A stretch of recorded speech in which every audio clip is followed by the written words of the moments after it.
Hello friends, मैं रंजना और आज हम लोग बात करने वाले हैं बच्चों से संबंधित विषय के बारे में। तो आज हमारा टॉपिक है कि जो छोटे बच्चे होते हैं जिनका वैक्सीनेशन का टाइम रहता है, जब उनको वैक्सीन लगती है तो उसके बाद बहुत सारे ऐसे बच्चे होते हैं और बहुत सारी ऐसी वैक्सीन भी होती हैं जिनमें बच्चों को बुखार आ जाता है, और कुछ ऐसी वैक्सीन होती हैं जिनमें वो पकती भी हैं, फोड़े जैसा बनता है, फिर बाद में वो दाग वहाँ पे रह जाता है। और कुछ ऐसी वैक्सीन भी होती हैं जिनकी वजह से जो बच्चे जो भी साइड होगी जिस जगह वैक्सीन लगी होती है वहाँ पे क्या हो जाता है, लाल हो जाता है, वहाँ पे सूजन हो जाती है, कभी कभी तो बच्चे को चलने फिरने में भी दिक्कत होती है और इस वजह से बच्चा बहुत ज्यादा रोता भी है, बच्चे को बुखार भी आ जाता है। तो बहुत सारे ऐसी दिक्कतें बच्चे को हो जाती हैं वैक्सीनेशन के बाद। तो अभी मुझे बहुत सारे कमेंट्स लगातार आ रहे थे इस विषय में, मुझसे बार बार लोग पूछते थे कि मैडम मेरे बच्चा मान लीजिए 3.5 महीने का है, अभी उसको वैक्सीन लगी है और उसको बुखार आ गया है, या फिर कोई ये पूछ रहा है कि मेरा बच्चा साल भर का हो गया और उसको लगभग 9 महीने का था तब एक टीका लगा था, वैक्सीन लगी थी और वहाँ पे गांठ बन रही है, ठीक नहीं हो रही। तो बहुत सारे पेरेंट्स के अंदर ये क्वेरी रहती है कि आखिर बच्चा हमारा किस तरह से ठीक होगा और ये नॉर्मल है या फिर एबनॉर्मल है। तो आज की जो वीडियो है इसके थ्रू आपके सारे डाउट्स क्लियर हो जाएंगे। तो वीडियो को लास्ट तक देखिएगा, वीडियो पसंद आए तो इसको लाइक जरूर करिएगा, चैनल पे नए हैं तो सब्सक्राइब करना बिल्कुल नहीं भूलिएगा।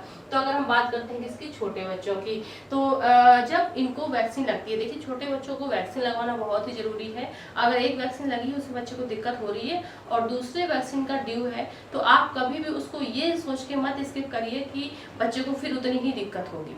आप उसके फ्यूचर के बारे में सोचिए, क्योंकि आज अगर बच्चा थोड़े समय के लिए रो ले रहा है या फिर थोड़ी दिक्कत वो बर्दाश्त कर ले रहा है तो लाइफ टाइम वो क्या रहेगा, बिल्कुल खुश रहेगा, ठीक रहेगा। क्योंकि जो वैक्सीन होती है वो बच्चे के अंदर क्या करती है, ऐसी इम्यूनिटी डेवलप कर देती हैं जिसकी वजह से बच्चे के अंदर वो बीमारियां पनपने के जो चांस होते हैं, रिस्क होते हैं, बहुत ही कम हो जाते हैं या फिर कहें कि ना के बराबर हो जाते हैं। लेकिन उस दौरान कुछ ऐसी दिक्कतें होती हैं जो किसी किसी बच्चे में हो जाती हैं। जैसे कि अगर हम बात करें, पहली बात तो मुंह के द्वारा दी जाने वाली जो भी वैक्सीन होती हैं उनमें बच्चों को कोई दिक्कत नहीं होती। जैसे पोलियो की वैक्सीन सबको पता है कि मुंह के द्वारा दी जाती है, 2 बूंद जिंदगी के, सबको ही पता है, तो उसमें बच्चों को कोई दिक्कत नहीं होती, वो आराम से पी लेता है। लेकिन जब बात आती है कि कहीं पे इंजेक्शन फॉर्म में दिया जाता है, बच्चे के अंदर वो चीज इंसर्ट की जाती है, जैसे कि हम बात करते हैं किसकी, पेंटा की। अब जो पेंटा वैक्सीन होती है जब बच्चे को दी जाती है तो उसको कहाँ पे लगता है, वो बच्चे के थाई में लगती है, और यहीं पे जो बीसीजी होती है वो कहाँ पे लगती है, वो बच्चे के हाथ में लगती है। हाथ में भी किस हाथ में लगती है, हमेशा वो लेफ्ट हैंड में लगती है। तो अब जो ये वैक्सीन का शेड्यूल होता है कि कौन सी वैक्सीन कितने समय पे लगती है, किस जगह पे लगती है, कितनी लगती है, इन सब की मैंने अलग से वीडियो बना रखी है, आप उसको देख सकते हैं कि जब आपका बच्चा जन्म लेता है तो उस दौरान कौन कौन सी वैक्सीन लगती है, जब वही बच्चा 1.5 महीने का होता है तो कौन सी वैक्सीन लगती है, 2.5 महीने पे कौन कौन सी वैक्सीन लगती है, 3.5 महीने पे कौन कौन सी वैक्सीन लगती है, और अगर बीच में वैक्सीन किसी वजह से छूट गई तो फिर आप वो डोज कब ले सकते हैं, जब बच्चा 9 महीने का होता है तो कौन सी वैक्सीन लगती है, वहीं पे जब बच्चा 16 से 24 महीने के बीच का होता है तो कौन कौन सी वैक्सीन लगती है। तो मैंने पूरा वैक्सीन का शेड्यूल बना रखा है, मैंने अपलोड कर रखी है वीडियो, आप उसको देख सकते हैं, क्लियर हो जाएगा। और अगर आपके बच्चे की कोई वैक्सीन स्किप हुई है तो टाइम ड्यूरेशन है अगर आपके पास तो आप उसको लगवा भी सकते हैं, क्योंकि बहुत सारी ऐसी वैक्सीन होती है जैसे कि मान लीजिए कि 16 से जो 24 महीने के बीच में लगने वाली वैक्सीन है, अगर मान लीजिए कि नहीं लग पाई और जो आपका बच्चा है वो 2 साल कंप्लीट कर लिया, तो अब आप सोचेंगे कि ये तो 24 महीने मतलब कि 2 साल में ही लगनी थी और मेरा बच्चा तो 2 साल प्लस हो गया, तो अब मैं इसको कैसे लगवाऊं। तो ऐसी जो वैक्सीन होती है इनका कुछ टाइम ड्यूरेशन भी होता है कि अगर ये छूट गई है तो आप इसको 3 साल 4 साल 5 साल के अंदर कभी भी लगवा सकते हैं। तो जब आप वो वीडियो देखेंगे तो आपको क्लियर हो जाएगा।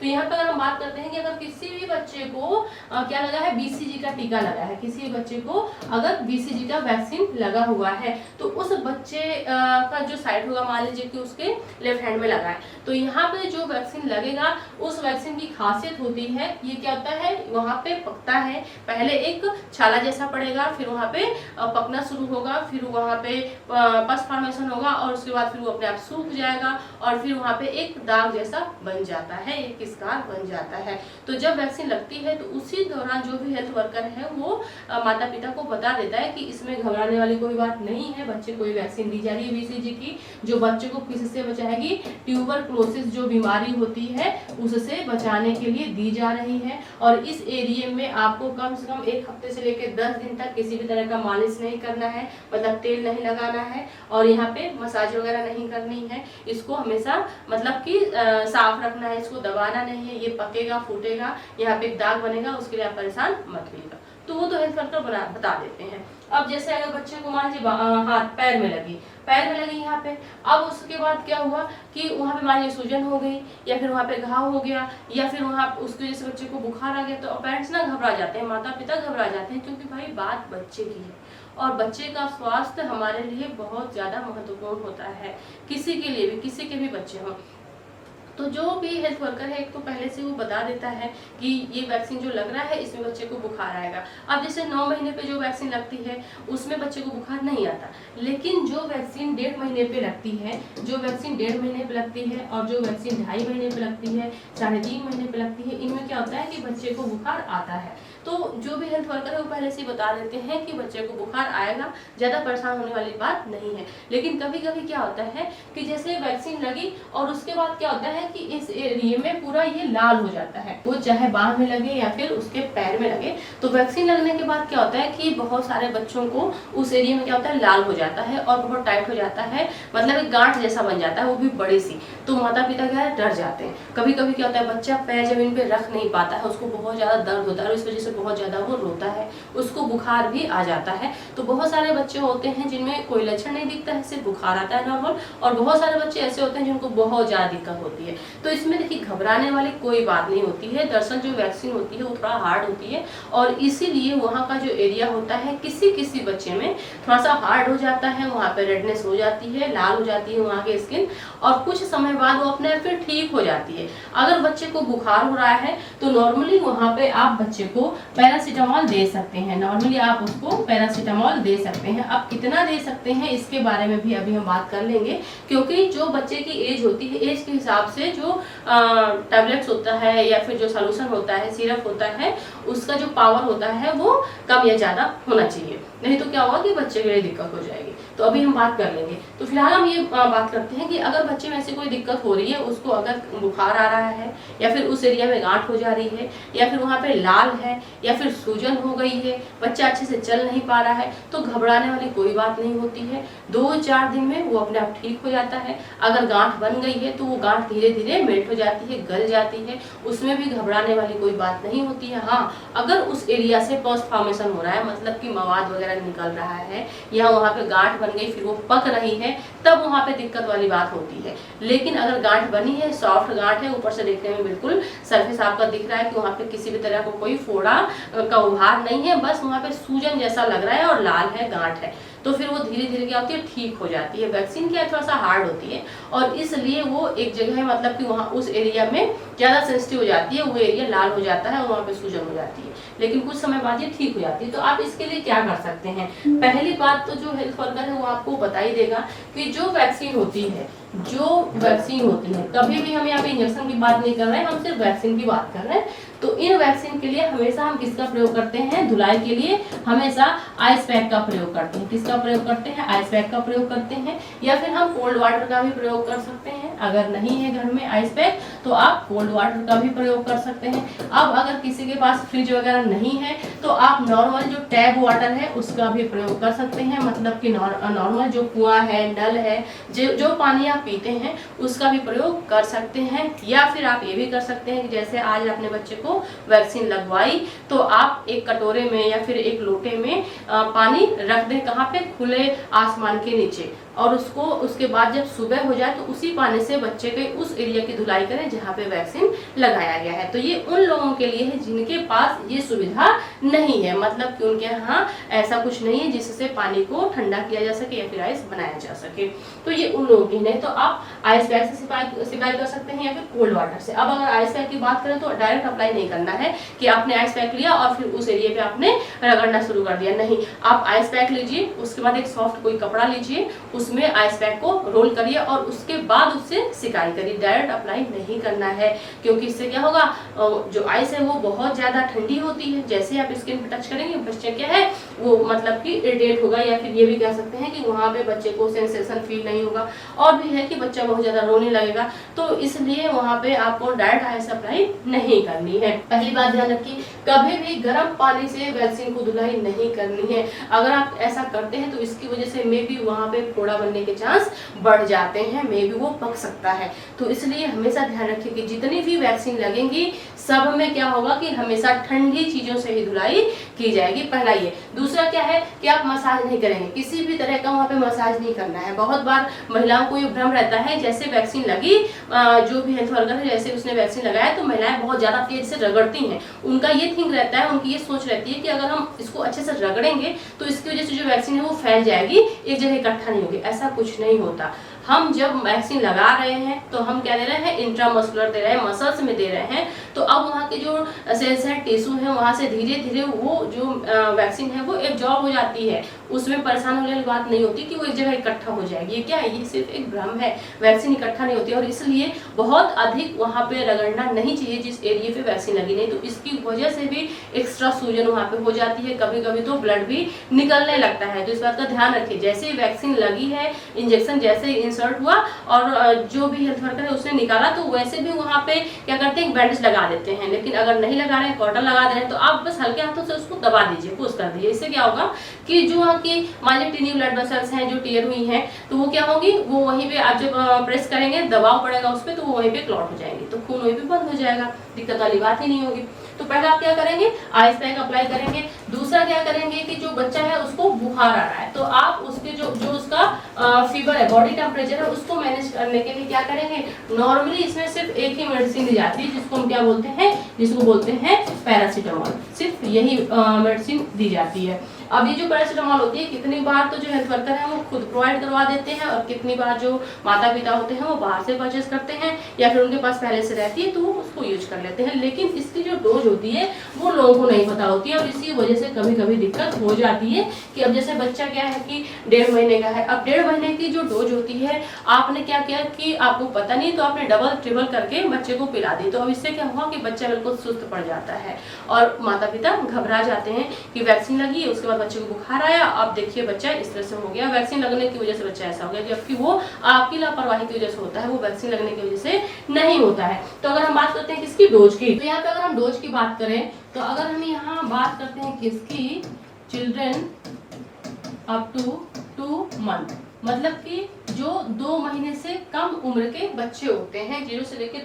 2 महीने के बच्चों की अगर हम बात करें, तो जब उनको वैक्सीन लगती है 1.5 महीने वाली, तो उनको बुखार नॉर्मली आता है, तो हम क्या प्रेफर करते हैं, पैरासीटामोल। तो अब ये जो पैरासीटामोल होता है ये 2 तरह से हम दे सकते हैं, एक तो टैबलेट फॉर्म में दे सकते हैं, दूसरा सिरप फॉर्म में दे सकते हैं। तो बच्चा चूंकि बहुत छोटा है तो फिर सिरप ही प्रेफर किया जाता है, लेकिन अगर हेल्थ वर्कर के पास नहीं है तो वो टैबलेट भी दे देती हैं। तो अगर मान लीजिए कि टैबलेट दे रही है, तो अब बच्चा 2 महीने से कम का है, तो हम उसको जो टैबलेट है वो कितनी दे सकते हैं, तो यहाँ पे जो टैबलेट होगी वो हम 60 mg देंगे। कितनी देंगे, 60 mg देंगे। अब मान लीजिए कि जो टैबलेट है वो 500 mg की है, या फिर 250 mg की है, या फिर 350 mg की है, क्योंकि जो इसका पावर होता है, जो पीसीएम होती है वो अलग अलग पावर में आती है। तो अब जिस पावर की दवा होगी उस हिसाब से ही हम बच्चे को देने के लिए बोलेंगे, क्योंकि अगर मान लीजिए 500 mg की है, लेकिन हमको क्या देना है, 60 mg की बच्चे को देना है, तो हम ये बोलेंगे कि जो दवा है, जो ये दवा है, इसको क्या करना है, इसको पीसना है, और पीसने के बाद इसको 8 बराबर भागों में बांट लेना है। और जब 8 बराबर भागों में बांट लेंगे तो फिर एक जो खुराक होगी वो लगभग 60 mg की हो जाएगी, तो आप वो बच्चे को दे सकते हैं। अब इसको देंगे किस तरह से, तो आप इसको हर 4-4 घंटे पे दे सकते हैं, हर 4-4 घंटे पे इसको दे सकते हैं। बुखार ज्यादा है तो 4-4 घंटे पे दीजिए, अगर ठीक ठाक है तो फिर आप 6-6 घंटे के अंतराल पे दीजिए। वहीं पे अगर हम बात करते हैं किसकी, सिरप की, अगर सिरप दिया जा रहा है, अगर बच्चे को सिरप दिया जा रहा है, तो अगर सिरप जो है वो 125 mg का 125 mg देते हैं, या फिर 250 mg देते हैं। इसमें भी क्या होता है कि जो सिरप होते हैं वो अलग अलग पावर के आते हैं।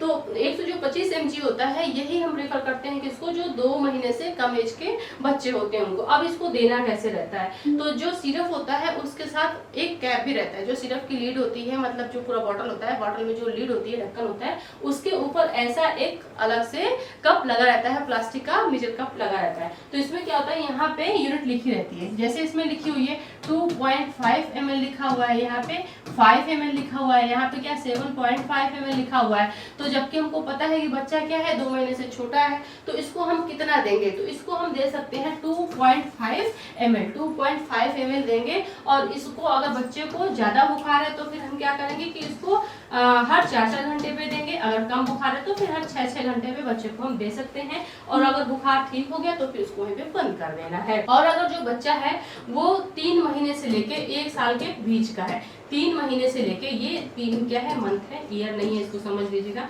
तो 3 महीने से लेके अगर 1 साल के बीच का है तो उस दौरान जो ये डोज होती है ये बढ़ जाती है। यहाँ पे जो हम बात कर रहे थे 250 mg 250 mg सिरप की, ये हम देते हैं उन बच्चों को जो 3 महीने से ऊपर के होते हैं और 1 साल से अंदर के होते हैं, तो इनको आप दे सकते हैं। तो अब इन बच्चों को भी बता दिया जाता है कि जो ये मेजरिंग कप है इसमें जो ये 5 ml है इतनी डोज बच्चे को देनी है। और ये कब दे सकते हैं, इसको भी आप 4-4 घंटे के अंतराल पे दे सकते हैं, बच्चे की सीवियरिटी के अकॉर्डिंग, उसके बॉडी टेम्परेचर की जो सीवियरिटी है उसके अकॉर्डिंग 4-4 घंटे पे दे सकते हैं या फिर 6-6 घंटे पे दे सकते हैं। डोज कितनी रहेगी, अगर 250 mg का है तो फिर कितना रहेगा 5 ml हम देंगे। बच्चा 3 महीने से बड़ा और 1 साल से छोटा होना चाहिए, तो इस हिसाब से देते हैं। अगर टैबलेट है तो टैबलेट में हम कैसे दे सकते हैं, तो टैबलेट में क्या है कि 60 mg टू 120 mg के बीच में हम बच्चे को दे सकते हैं। तो अगर 3 महीने का बच्चा है तो 60 mg दे दीजिए, कोई दिक्कत नहीं है। अगर 3 महीने से प्लस है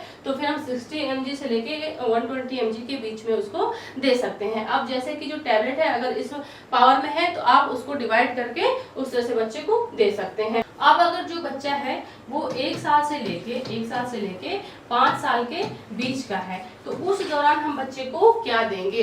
पैरासीटामोल की यहाँ पे बात हो रही है। वैक्सीन तो बच्चे को लगती है 14 साल तक, और अगर फीमेल है तो उसको 16 साल तक लगती है। तो उस दौरान अगर बच्चे को बुखार हो रहा है तो आप जो पैरासीटामोल है वो नॉर्मली दे सकते हैं। तो 1 साल से लेके 5 साल का अगर बच्चा है और उस दौरान वैक्सीन के बाद उसको बुखार आ गया तो उस दौरान जो टैबलेट होगी, जो भी टैबलेट आप उसको देंगे वो 120 से लेके 250 mg के बीच की होगी। मतलब 120 mg से लेके 250 mg पावर तक की मेडिसिन आप बच्चे को दे सकते हैं, नॉर्मली जो पैरासीटामोल होती है, अगर बच्चे को बुखार हो रहा है तो उस दौरान। लेकिन एज ग्रुप का विशेष ध्यान रखिएगा। यहाँ तक हम तो ये कहेंगे कि कोई भी दवा डॉक्टर के सलाह के बिना मत लीजिएगा। लेकिन अगर बच्चे को वैक्सीन लगी है तो आप ये दवा नॉर्मली दे सकते हैं वैक्सीन के बाद अगर बुखार आया है। लेकिन अगर नॉर्मली बुखार उसको किसी दूसरे कारण से आया है तो पहले ये जानिए कि कारण क्या है बुखार आने का, क्योंकि बहुत बार जो बुखार होता है वो शरीर में किसी दूसरी बीमारी की वजह से आ जाता है।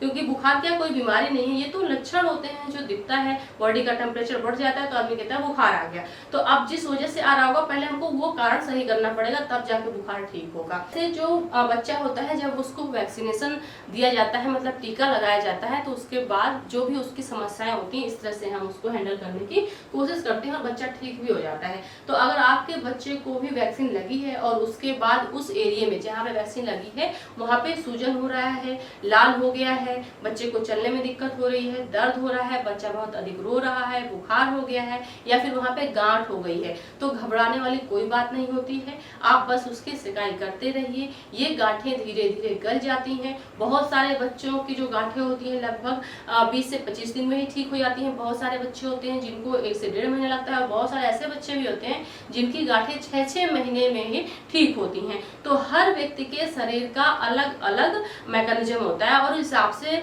जो दवा होती है, एक ही दवा अगर हम 10 लोगों को खिलाएंगे तो वो 10 तरह से काम करती है। किसी को बहुत अच्छा वर्क देगी, बहुत अच्छा रिस्पॉन्स करेगी किसी की बॉडी में, किसी की बॉडी में थोड़ा बहुत रिस्पॉन्स करेगी, किसी की बॉडी में करेगी ही नहीं। तो इसलिए कहा जा रहा है कि अगर वैक्सीन लगती है, ये सारे लक्षण दिखते हैं तो परेशान होने वाली बात नहीं है। बस इतना ध्यान रखिए कि उस एरिया में किसी भी तरह कोई फोड़ा ना बने या फिर घाव ना हो, VCG की वैक्सीन को छोड़ के। VCG में होता है कि वहाँ पे घाव होता है, फोड़ा बनता है, पकता है, फिर वो सूख जाता है अपने आप, किसी दवा की जरूरत नहीं पड़ती है। तो घबराएं नहीं, वीडियो को देखें और वीडियो पसंद आए तो उसको लाइक जरूर करिएगा।